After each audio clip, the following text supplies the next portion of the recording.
Now, do you consider it to be a sign of the inequality in this country that dogs are blessed with 6 nipples while human beings have to make do with the usual 2? I mean, when it comes to nipples and the distribution of nipples, we would say that your dog is very much in the 1%. Is that true? That's true.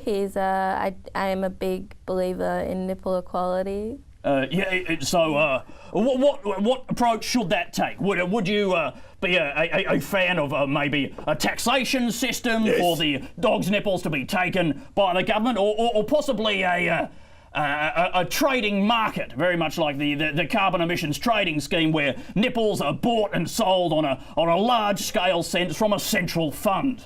I think it's probably better to go for a taxation system, as it would be unfair in a trading system. I think poor people would be unfairly penalised. Absolutely. Unfairly locked out of the nipple market. That's it. Or do you think we should possibly just forcibly redistribute all the nipples?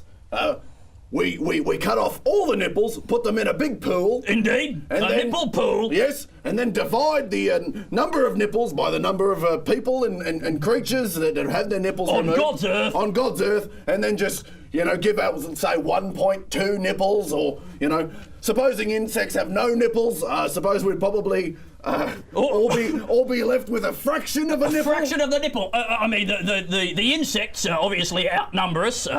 But in a large sense, yes. Obviously, if this radical redistribution system were implemented, it would be a struggle for mammals to get the nipples that they need. Yes, I mean, such a small fraction of a nipple, you wouldn't be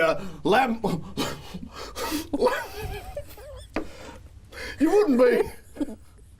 I would not be. I know where you're going with this, and allow me to say that before you even finish your sentence, I am 100% on board. I could not agree more. And this is despite my having had surgery to increase my capacity to agree with things, as you will remember during the 80s, when we all did a lot of crazy things that we have since gone on to regret.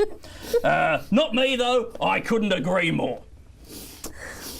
But as you were saying, yes. I'm sorry, I believe I interrupted you. You're about to make a point. No, I was just going to say,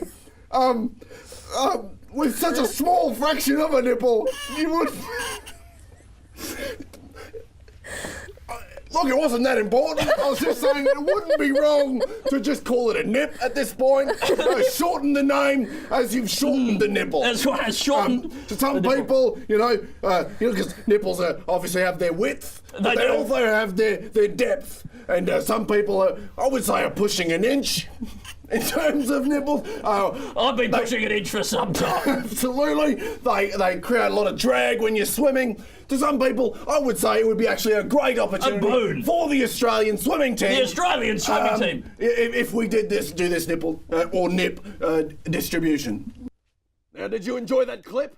I certainly hope so. It's very much your right to decide whether or not you did or did not enjoy that clip. Absolutely. As it is our right to ask you your position. Yes. And you should be forced to reveal that publicly. But if you did enjoy it, there is plenty more the clips like it. Yes. On the Comedy 31 YouTube channel.